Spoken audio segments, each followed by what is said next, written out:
Compartimos ahora entonces explicación breve de la ejercitación de la unidad número 1. Recuerden siempre ir incorporando el vocabulario específico, no solamente en contabilidad, sino en todas las disciplinas nuevas que ustedes tengan acceso. Es sumamente importante que lo hagamos, ya que esto nos va a permitir a nosotros tener mayor fluidez en la lectura y después en la expresión. En la filmina número 2 ustedes van a encontrar una breve recapitulación de los conceptos que tienen que ver con organización, ente y empresa, con aquellos recursos y con aquel ciclo operativo que las empresas desarrollan, y este ciclo operativo relacionado necesariamente con este concepto general de ejercicio contable. El ejercicio contable es un periodo de tiempo de 12 meses que va a tener como inicio, en primer lugar, el momento fundacional de la empresa o el momento que la empresa lo decida. En ese momento estamos hablando de un periodo de 12 meses que no necesariamente coincide con el calendario, es decir, con el almanaque. No todos los ejercicios contables de las empresas y de los entes van desde el 1 de enero al 31 de diciembre. Siempre tenemos que contar 12 meses. Por ejemplo, si una empresa inicia su actividad el 1 de julio, su ejercicio contable irá desde el 1 de julio hasta el 30 de junio, ¿sí?, del año siguiente, es decir, siempre es el día inmediato anterior al del inicio. Estamos hablando de ejercicios regulares. Este es el ejercicio contable modelo, o bien el ciclo contable modelo. Pasamos entonces a la filmina número 2.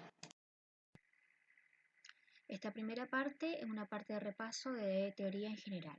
No deberíamos tener mayores dificultades. Recapitulamos aquí ideas de organización, ente y empresa. Distinguimos las organizaciones lucrativas de las no lucrativas. Hablamos entonces, por ejemplo, de supermercados, minimercados, ferreterías, farmacias, concesionarias de autos, etc. Como también hablamos de clubes, asociaciones, fundaciones, iglesias, ONG, etc. Cuando hablamos de este tipo de organizaciones en general, hablamos de que realizan actividades a través de la obtención de recursos. Estos recursos son clasificados de acuerdo al tiempo de permanencia y a la fuente. De acuerdo al tiempo de la permanencia decimos que son transitorios y permanentes. Y la fuente propia o ajena. Estas actividades que se realizan con los recursos básicamente son 4 operaciones: la compra, la venta, el pago y el cobro. Habiendo también una quinta operación que es la operación de producción.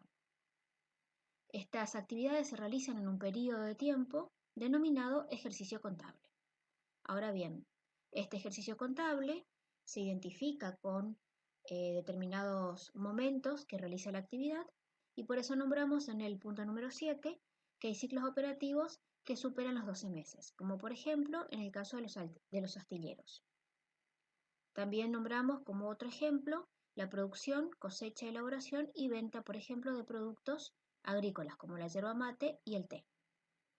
Entendemos entonces que el primer momento va a ser el de la plantación o la siembra de este producto que luego de unos años recién va a poder producir. En la producción de automóviles, también pensamos que los vehículos que dentro de 5 años van a estar en el mercado, en este momento ya están en una etapa de diseño y de investigación. Pasando luego a una etapa de producción propiamente dicha, para ponerlo a prueba y la puesta a punto, y la posterior venta y comercialización en el mercado.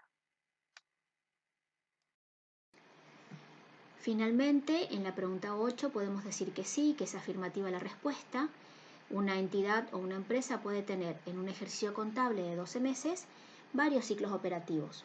¿Por qué? Porque necesariamente repite las operaciones de compra, de venta, de cobro y de pago de manera simultánea como una rueda operativa, y entonces los va a poder ir demostrando a medida que van desarrollando las actividades.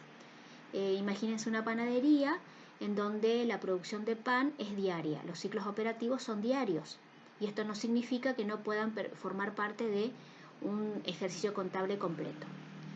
Con la pregunta número 9, la idea es que nosotros retomemos los conceptos de activo pasivo y patrimonio neto y exclusivamente presten atención después a las definiciones que se presentan en las resoluciones técnicas.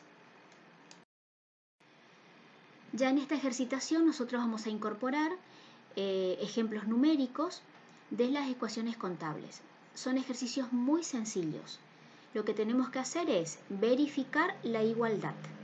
Recordando entonces que una igualdad está formada por dos miembros. Un miembro que está a la izquierda del signo igual y el otro que está a la derecha del signo igual. Lo único que hay que hacer es encontrar cuál es el monto que falta como para poder verificar la igualdad contable. Imagínense, si el activo vale 3.500 y se iguala con un pasivo de 1.300, la pregunta es ¿cuánto tengo que tener de patrimonio neto que sumado a 1.300 me dé 3.500?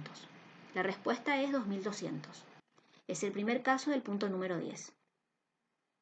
Y así de manera igualitaria con los demás ejemplos. Entendemos que estos ejemplos y ejercicios del punto número 10 y el punto número 11 son solamente ejercitación que tiene que ver con verificar una igualdad desde el punto de vista matemático, básicamente. Lo único que hacemos es incorporar conceptos y verificar que la igualdad se dé. En contabilidad siempre vamos a estar hablando de dos partidas, de dos partes. Una parte que se va a encontrar a la izquierda de la igualdad contable y otra parte que se va a encontrar a la derecha de esa igualdad contable. La cantidad de partes o de componentes de esa igualdad va a depender del tipo de igualdad que tengamos. La igualdad contable estática al menos va a tener 3 términos. Ahora, la igualdad dinámica, que es la que nosotros mostramos en la teoría, puede tener, por ejemplo, 5 términos o puede convertirse en una igualdad con 7 términos. ¿Por qué? Porque fíjense que en el último punto de esta ejercitación, donde el activo arranca con 425.200, nosotros tenemos una igualdad que tiene en este caso 5 términos. ¿Por qué se puede convertir en 7 términos? Porque nosotros podemos discriminar los resultados positivos y discriminar los resultados negativos. Así que esta ejercitación ha sido relativamente sencilla. A continuación lo que vamos a hacer es diferenciar en estos dos ejercicios, el 12 y el 13, aquellos componentes que corresponden al activo, al pasivo o al patrimonio neto. Recuerden entonces que el activo son todos los bienes y derechos de propiedad del ente. Esta es la definición más tradicional. Y el pasivo son todas las deudas y obligaciones también que le pertenecen al ente. Ahora, como consecuencia del activo menos el pasivo, desde la ecuación contable estática, logramos encontrar el patrimonio neto. Para el primer caso, la empresa del señor Moldes, que se dedica a la venta de zapatillas, ya tenemos que identificar entonces la actividad. Sabemos que las zapatillas de esta marca Moleca, que es muy conocida, van a ser aquellos bienes que están destinados a la venta. Por lo tanto, las zapatillas para revender son de propiedad, es un bien, le pertenecen al señor Moldes y en este caso es un activo. Lo mismo pasa con el dinero en efectivo. Es un activo también. El letrero luminoso que indica la propaganda de la empresa forma parte del activo, es un bien. Los muebles de oficina, como pueden ser los escritorios, las mesas, las sillas, también es un activo. Las cuentas por cobrar, fíjense en la expresión, por cobrar. Yo tengo un derecho, entonces un activo. Va a estar formando parte, ¿no es cierto?, de esta ecuación contable fundamental. Ahora bien, las cuentas por pagar, es decir, las deudas que yo tengo, van a formar parte entonces de un pasivo. Y finalmente, el local de propiedad de la empresa, en este caso también es un bien que le pertenece. Hacemos la sumatoria, sumamos y obtenemos un activo de 47.000 pesos, encontramos un único pasivo de 4.500, hacemos la suma algebraica y encontramos el patrimonio neto de 42.500 pesos. Es un ejercicio muy sencillo, aplicamos nuevamente la ecuación contable, distinguiendo previamente los elementos. Siguiendo con esta metodología de análisis, en el punto número 13, tenemos que identificar si los elementos con expresiones más bien coloquiales corresponden al activo, pasivo o patrimonio neto. Pensemos entonces nuevamente en las definiciones. Una deuda con un proveedor con el que nos vende mercadería es un pasivo. El dinero que tenemos en el banco, que nos pertenece, es un activo. Aquellas herramientas, maquinarias, por ejemplo, también que necesito para desarrollar mi actividad, es un activo. Lo que yo tengo para cobrarle a mis clientes, a quienes yo le vendí y me quedaron debiendo, es un activo, es un derecho. Después, ¿qué más tenemos? Alquileres que yo pagué por adelantado. Yo tengo un derecho, es decir, un activo. ¿Por qué? Porque el derecho de utilizar ese inmueble al menos durante el periodo de tiempo alquilado. La computadora es un bien que me pertenece, es un activo. Ahora vamos al concepto de capital. Dijimos al principio que el capital en el momento cero es el patrimonio neto de la empresa. Un edificio propio, nuestro, es un activo. Una camioneta o un camión, algún rodado, un vehículo, también nos pertenece, es un activo. Ahora vamos con esta expresión más particular. Un local alquilado a un tercero. Nosotros tenemos un local que le alquilamos a un tercero y este tercero va a poner un depósito. Ese local que nosotros alquilamos, no que nos alquilan, acá la expresión tiene que ser bien interpretada, es un activo. La mercadería que tenemos para vender, pero que es de un tercero, son mercaderías en consignación, es un activo. Las deudas con el fisco, y cuando hablamos de fisco, estamos hablando del Estado, en este caso puede ser la FIP, DGI, DGR, ¿sí? La municipalidad. Los sueldos que le tengo que pagar a los empleados es una deuda, es un pasivo. Una promesa, es decir, un pagaré o un documento que yo le firmo a un tercero porque le quedé debiendo algo, es un pasivo. Y después, por último, tenemos las vitrinas, las estanterías, los muebles para exhibir la mercadería, es un activo. Y los útiles de oficina que yo compro en gran cantidad. Por ejemplo, compro 100 resmas de hojas, tóner, una gran cantidad de viromes, lápices, etcétera, es un activo. Entonces, en este momento, ¿nosotros qué hacemos? Cerramos este concepto de activo, pasivo y patrimonio neto.